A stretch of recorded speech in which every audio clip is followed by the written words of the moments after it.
Lounge میں کافی گہما گہمی تھی کیونکہ آج صبح صبح ہی شاہ ولا میں مہمانوں کی آمد ہوئی تھی۔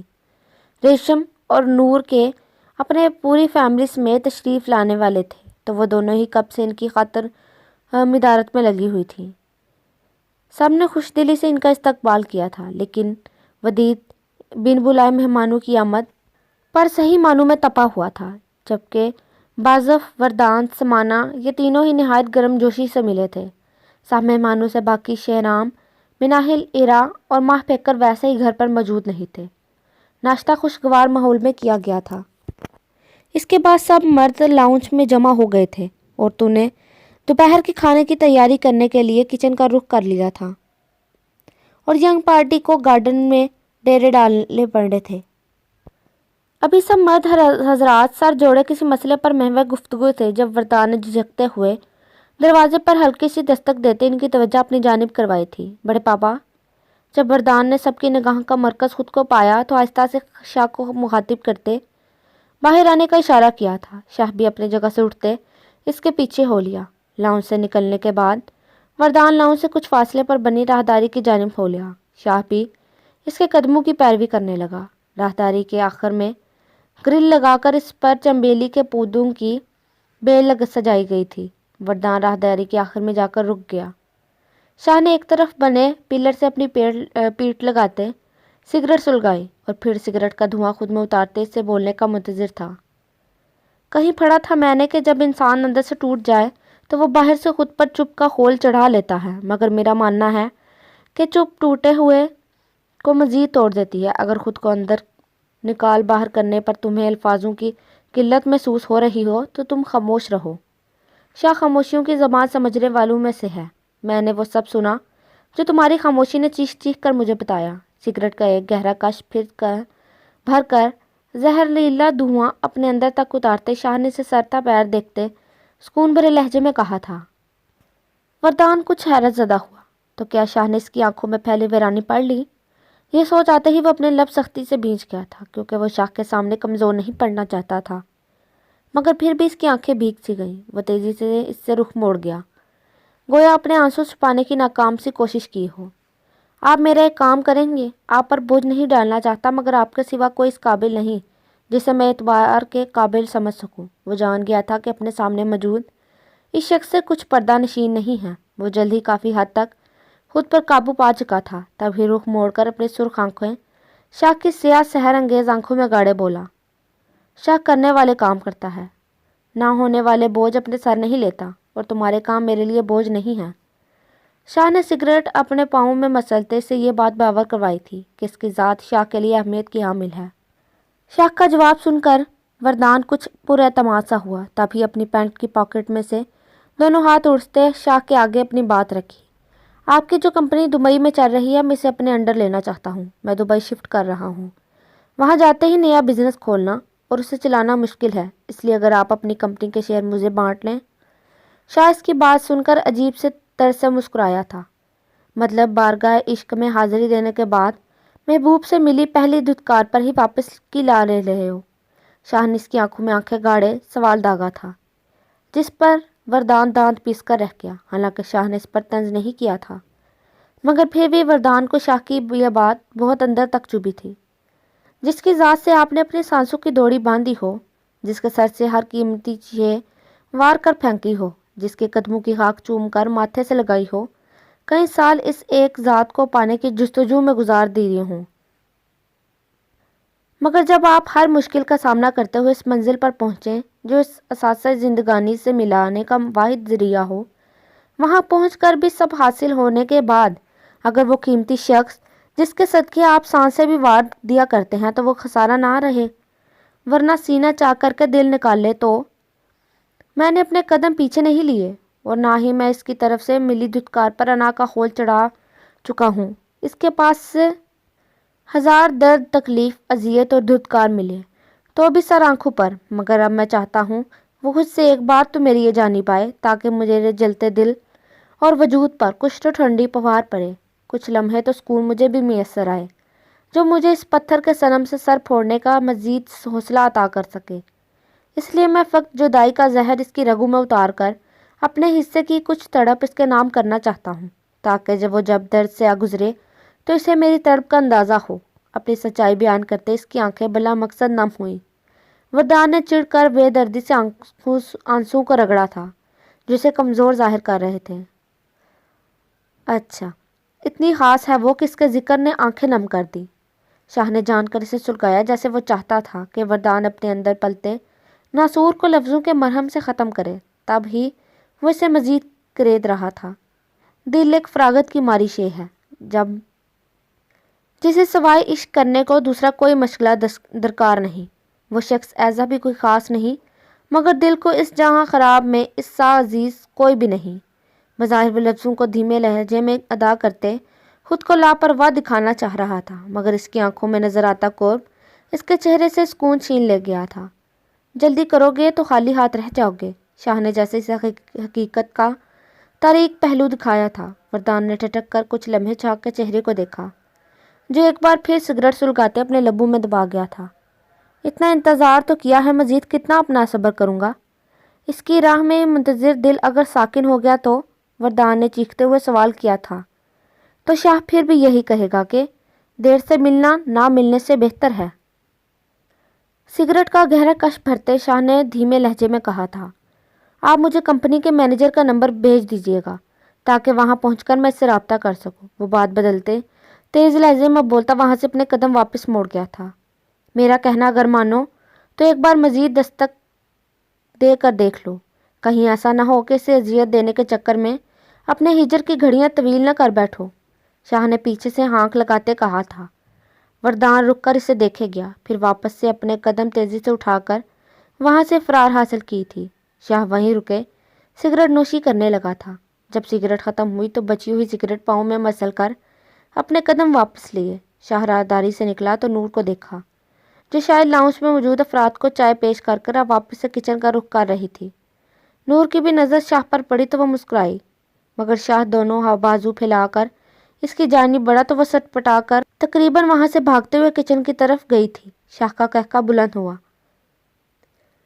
اے یہ کیا کر رہی ہو؟ ہماری معصوم لڑکی کو گندی گندی چیزیں اپنے موبائل پر دکھا کر ڈرا رہی ہو؟ مناہل نے بیبو کے ہاتھ سے موبائل چھپٹ کر اسے گھورتے ہوئے کہا، پھر اسکرین پر اپنی نظریں سامنے کی، مگر سامنے اسکرین پر چلتا منظر دیکھ اسے شرم نے آن گھیرا اور اس کا غصہ بھی جلد اود کر آیا تھا۔ اس گھٹیا شخص سے اور امید ہی کیا رکھی جا سکتی تھی؟ بد نسل اس حد تک گر جائے گا سوچا بھی نہیں تھا۔ مناہل منہ میں جو آیا وہ بول کر اپنا غصہ کم کرنے لگی، مگر نظر جب سر جھکا کر آنسو بہاتی ماہ پیکر پر پڑی تو اس کا میٹر اصل میں مانو میں گھوما تھا۔ ہاں، اب بھی بزدلوں کی طرح رو بیٹھ کر، جب جانتے بوجھتے بھی خود کے حق میں اندھی بنی ہوئی ہو۔ تم جیسی احمق لڑکیاں باقی آزاد لڑکیوں کی آزادی کو بھی چھین اپنی بزدلی کی سیاہی میں رنگ دیتی ہو۔ موبائل زور سے فرش پر مارتے وہ اس پر چیخی تھی، مگر ماہ پیکر بت بنی یوں ہی گمسم بیٹھی تھی۔ میری جان، خود کی ذات کے لیے آزادی مانگو، یہ کہاں کا اصول ہوا کہ آپ عہد وفاؤں نبھاتے اندھیری کھائی میں چھلانگ لگا دے۔ بیبو نے بھی اس کا سر جھکا دیا تھا، سمجھاتے ہوئے انداز میں کہتے اسے کچھ عقل دلانی چاہیے، مگر وہ خود پر چپ تاری کیے نہ جانے خود کے لیے اندر پلتی کس جنگ سے لڑ رہی تھی۔ یار کیا ہوا؟ مجھے بھی تو کچھ بتاؤ۔ ایرا نے چہرے پر بیچاری سجائے مناہل اور بیبو کو مخاطب کیا۔ دونوں نے ہی سے گھورا تو وہ چپ کر گئی۔ کیا ہونا ہے؟ ان رشتوں سے وفا کا عہد نبھانے والی محترمہ کے ہونے والے مجازی خدا غیر عورتوں کو باہوں میں بھرے بے حیائی کی نئی رقم قائم کر رہے ہیں۔ مناہل تڑک کر بولی۔ ایرا نے افسوس بھری نظر سے ماہ پیکر کو دیکھا تھا۔ کس سے لڑوں؟ آزادی مانگوں ماں سے یا باپ سے جو اس دنیا میں لائے؟ اب ان کے مقابل آ جاؤں؟ آنکھیں اٹھائے وہ نم لہجے میں بولتی ان تینوں سے سوال کرنے لگی۔ ان کے مقابل ہونے کا نہیں کہہ رہے ہم تمہیں، بس ہم یہی چاہتے ہیں کہ تم خود کو اس دلدل میں دسنے سے روک لو۔ وہ تینوں یک زبان التجائی انداز میں پنانے لگی تھیں۔ اندھیری کھائی میں دھکیلنے والے جب اپنے عزیز ہوں تو لڑ کر آواز اٹھا کر سوائے اپنوں کی بدنامی کچھ حاصل نہیں ہوتا، اور امی کہتی ہیں کہ عزت دار گھرانے سے تعلق رکھنے والی اچھی لڑکیاں آج کے دور میں اپنے حق کی جنگ لڑتے قابل قدر نہیں رہتی۔ میں نے اپنے حق میں فیصلے کے سارے اختیار اپنے رب کے حوالے کیے ہیں، وہ کبھی مجھے مایوس نہیں ہونے دے گا۔ آنسو دونوں ہاتھوں کی ہتھیلی سے صاف کیے وہ اپنے ہاتھ اپنی آنکھوں کے آگے کر انہیں گھورتے ہوئے بولتی، وہ ان تینوں کو اپنی عمر سے کئی سال بڑی لگی تھی۔ اٹھو مس، یاسمین کا پیریڈ شروع ہونے والا ہے، صرف 5 منٹ رہتے ہیں۔ ماہ پیکر نے اب مزید کوئی جواز نہیں دینا تھا انہیں۔ تب ہی ایرا اپنی جگہ سے اٹھ کر انہیں ابھی اپنے ساتھ آنے کا کہتی کنٹین سے باہر کی راہ لے گئی۔ ماہ پیکر کالی سے کب آئی ہے؟ سدید نے سمانہ کو مخاطب کرتے پوچھا تو وردان پہلو بدل کر رہ گیا تھا۔ پہنچنے والی ہی ہوگی وہ تینوں، سمانہ نے چہرے پر ہلکی سی مسکراہٹ سے جائے جواب دیا تو سدید نے اپنا سر ہلایا تھا۔ نور ماما کہہ رہی ہیں کہ یہی گارڈن میں ہی آپ لوگ دوپہر کے کھانے کا دسترخوان کا انتظام کریں، کیونکہ گھر کے بڑے افراد ڈائننگ ہال میں قبضہ جمائے ہوئے ہیں۔ بازف نے لان میں آتے انہیں نور کے پیغام سے آگاہ کیا تھا۔ صحیح، تم سب بیٹھو، میں دسترخوان کا انتظام کرواتی ہوں۔ سمانہ انہیں میں ہی بیٹھنے کا کہتی خود گھر کے اندر چلی گئی۔ 10 منٹ بعد وہ اپنا بڑا سا دسترخوان ہاتھ میں لیے نمودار ہوئی تھی۔ بازف و وردان نے اس کی مدد کرواتے دسترخوان لگوائے تھے۔ قدرے گھنے درخت کے سائے تلے دسترخوان لگانے کے بعد سمانہ نے کام والی کو آواز دے کر کھانا لانے کا کہا۔ ابھی وہ سارے دسترخوان پر بیٹھے کوئی اپنی اپنی جگہ ترتیب دے رہے تھے جب مین گیٹ اوپن ہوا اور بلیک کلر کی مرسڈیز دروازے سے داخل ہوئی تھی۔ گاڑی سیدھا پارکنگ ایریا میں رکی۔ گاڑی کو بریک لگتے ہی بناہل دروازہ کھولے باہر نکلی۔ اس کے بعد ایرا اور ماہ پیکر گاڑی سے نکلی تھی۔ بناہل کی نگاہ جب لان میں موجود افراد پر پڑی تو پل میں اس کی آنکھیں غصے سے بھر گئی۔ یہ کمینہ سدید یہاں کیا کر رہا ہے؟ ایرا کے کان سے لگتے وہ غصے سے پھنکاری تھی۔ ایرا نے شانے اچکائے گویا یہ کہنا چاہ رہی ہو کہ مجھے کیا معلوم۔ ماہ پیکر کی نگاہ وردان سے ہوتی سدید پر پڑی جو چہرے پر مسکراہٹ سجائی سے دیکھ رہا تھا۔ ماہ پیکر کو اس کے وجود سے عجیب سی کراہیت محسوس ہوئی۔ اس سے پہلے وہ تینوں اندر جاتی جب سمانہ نے انہیں آواز دے کر روکا تھا، کپڑے چینج کر کے تینوں یہیں آ جانا اور پلیز لیٹ مت کرنا۔ وہ تینوں محض سر ہلاتی اندر کی طرف بڑھ گئیں۔ تقریباً آدھے گھنٹے بعد وہ تینوں کپڑے بدلے لان میں آئی تھیں۔ ایرا اور مناہل جو کہ ماہ پیکر سے کچھ قدم آگے چل رہی تھی وہ ٹھیک سمانہ کے سامنے جگہ بنائے بیٹھ گئی۔ ماہ پیکر نے سدید کو دیکھا جو اپنے پاس جگہ بنائے اسے آنکھوں سے اشارہ کرتے بلانے لگا تھا۔ ماہ پیکر گھسیٹ کر قدم کو کھینچتی دسترخوان کے قریب پہنچی۔ اب حیرت کا جھٹکا لگنے کی باری سدید کی تھی، کیونکہ ماہ پیکر اس کے پاس سے گزر کر وردان کی طرف آتی اس کا کندھا تھپا کر اپنے بیٹھنے کے لیے جگہ بنانے کا بولنے لگی۔ وردان نے تھوڑا سائڈ ہوتے اسے اپنے پاس بیٹھنے کی جگہ دی تھی۔ ماہ پیکر اس کے پہلو میں دبک کر بیٹھ گئے۔ اس کے پہلو میں آتے ہی ماہ پیکر کو خود کی ذات کے گرد ایک محفوظ اور تحفظ زدہ گھیرا تنگ ہوتا محسوس ہوا۔ وردان کی موجودگی نے اسے بے فکری نوازی تھی تو وہ اپنے گرد پھیلے خوف کا گلا گھونٹ گئی۔ کیا کھاؤ گی؟ سامنے موجود دسترخوان پر طرح طرح کے کھانوں کو دیکھ وردان نے سرگوشی میں پوچھا، مگر اس کی سرگوشی وہاں موجود ہر افراد نے سنی تھی۔ سدید نے خون چھلکاتی نظریں ماہ پیکر کے سراپے پر ڈالیں جو آدھی وردان کے پیچھے چھپی ہوئی تھی۔ بریانی، ویسے آرڈر دینے کے ساتھ ہی اپنا منہ اس کے مضبوط کندھے کے اوٹ میں چھپا گئی۔ کسی نے بھی ان دونوں کی نزدیکی کا نوٹس نہیں لیا تھا کیونکہ ان کی کزن گیدرنگ شروع دن سے ہی فرینک تھی، مگر ان سب بے پرواہ بنے بیٹھوں میں سے ایک فرد ایسا بھی تھا جو ان کے قربت دیکھ انگاروں پر لوٹ رہا تھا۔ وردان نے اس کی پلیٹ میں بریانی ڈالی اور خود کی پلیٹ میں بھی بریانی ڈالتے ہوئے اس کی پلیٹ اس کی جانب بڑھا دی تھی۔ ماہ پیکر نے اس کے ہاتھ سے پلیٹ لے کر اس کی تھائی پر رکھی تھی۔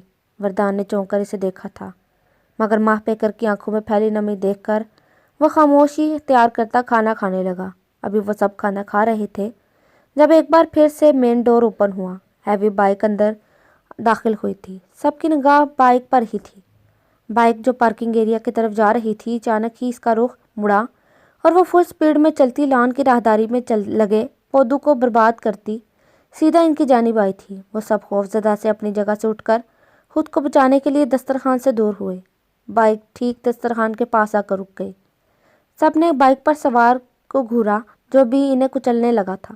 بائک سوار نے ہیملٹ پہنتے ہی نگاہ سمانہ کے پیچھے چھپ کر کھڑی ایرا پر ڈالی، پھر دونوں ہاتھ سر پر لے جاتے اپنا ہیلمٹ اتارا تھا۔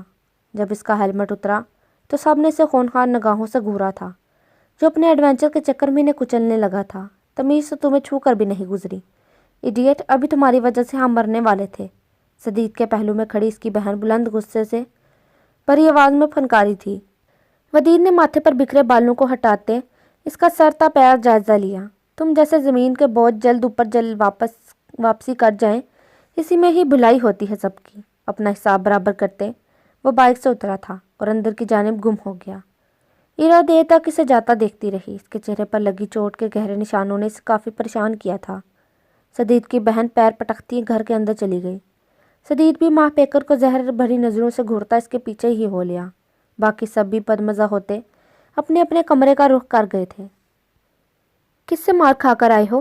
ہاتھ میں گرم دودھ کا گلاس لیے اس کے سر پر پہنچ کر وہ طنزیہ انداز میں پوچھنے لگی۔ ودید جو اپنا ایک بازو اپنی آنکھوں پر رکھے جوتوں سمیت بستر پر لیٹا تھا چونک کر اسے دیکھا، جو اپنی گرے آنکھیں چھوٹی کیے اسے گھورنے میں مصروف تھی۔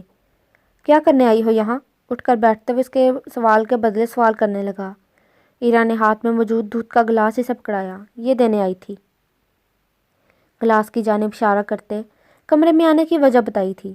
ودید نے خاموشی اختیار کرتے گلاس منہ کے ساتھ لگاتے ایک سانس میں ختم کر کے خالی گلاس اس کے ہاتھ میں تھمایا۔ ایرا نے گلاس بیڈ کے ساتھ موجود ٹیبل پر رکھا تھا اور دوسرے ہاتھ میں موجود ٹیپ کھول کر اپنی انگلی پر لگائی، پھر جھجکتے ہوئے تھوڑا اس کے قریب ہوئی۔ ودید بس چپ چاپ اس کی حرکات نوٹ کر رہا تھا۔ پہلے آنکھ کے نیچے بنے نیل پر مرہم لگائی، پھر پھٹے ہوئے ہونٹ پر مرہم رکھا، اس کے بعد گردن پر موجود خراشوں کو بھرا۔ اپنا کام سر انجام دینے کے بعد وہ اس سے دور ہونے لگی، جب بیچ میں ہی ودید نے اس کا ہاتھ پکڑے اس کی کوشش ناکام بنائی تھی۔ نامحرم کے کمرے میں دھڑلے سے آ کر اس سے اس قدر نزدیکی پر دل خوف نہیں کھاتا تمہارا؟ اگر تمہاری موجودگی میں میری نیت بدل گئی تو اس کا انجام کتنا ہولناک ثابت ہو سکتا ہے، اس بات کا اندازہ ہے تمہیں؟ اسے خود پر جھکائے وہ سر مہری سے گویا ہوا۔ ایرا نے نرمی سے اپنی کلائی اس کی گرفت سے رہا کروائی۔ مجھے صرف آپ کے غصے سے ڈر لگتا ہے، میں اس بات سے خوفزدہ نہیں ہوں کہ کبھی آپ مجھے نقصان دیں گے، کیونکہ آپ کی ذات پر اعتماد ہے مجھے۔ میرا پختہ یقین وابستہ ہے کہ اس بات سے کہ آپ کبھی بھی مجھے نقصان دینے کی وجہ نہیں بن سکتے، اور میرا یہی اعتماد مجھے ہر ڈر سے بے خوف کرتا ہے۔ دونوں ہاتھ سینے پر باندھ کر وہ مان بھرے لہجے میں بولی تھی۔ خود کی ذات سے وابستہ ایرا کا پختہ اعتماد دیکھ ودید کو سکون سا میسر ہوا، اور اس کو آج تک کوئی نہیں جان پایا، کیونکہ وہ اپنا آپ مکمل طور پر خود عیاں نہیں ہونے دیتی۔ عورت بہت عجیب فطرت کی مالک ہے، انتہا کی عجیب فطرت کی عورت اگر بے اعتبار برتے تو مسجد کے امام کو بھی شک کی نگاہوں سے دیکھتی ہے، اور اگر عورت اعتبار کر اپنا آپ لوٹانے پر آئے تو یہ تک نہیں دیکھتی کہ اس کا منظور نظر مرد کوٹھے کے چکر لگانے والوں میں سے ایک ہے، کیونکہ عورت دماغی طور پر نااہل قرار پائی ہے۔ عورت واحد ایسی مخلوق ہے جو دماغ کی ہوشیاری کی پشت ڈال کر دل کے فیصلے کو اہمیت دیتی ہے۔ میں کوشش کروں گا کہ میری ذات سے وابستہ تمہارا یہ اعتماد ہمیشہ قائم رہے۔ اسے محبت لٹاتی نظروں سے دیکھتے وہ پختہ لہجے میں گویا ہوا۔ ایرا نے محض سر ہلا دیا۔ ابھی سو جاؤ، شام کو آپی کی کلاس لگنے والی ہے۔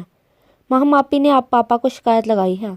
ایرا نے اسے آنے والے خطرے سے الرٹ کرتے کمرے سے باہر چلی گئی۔ ودید کتنے لمحے دروازے کو دیکھتا رہا جہاں سے ایرا نکلی تھی۔ اس کا روم روم سکون میں ڈوبا تھا۔ واقعی میں اس مرد سے زیادہ بخت والا کوئی نہیں ہوتا جسے عورت اپنا محافظ و صاحبان تصور کر لے اور مکمل اپنا آپ سونپ دے۔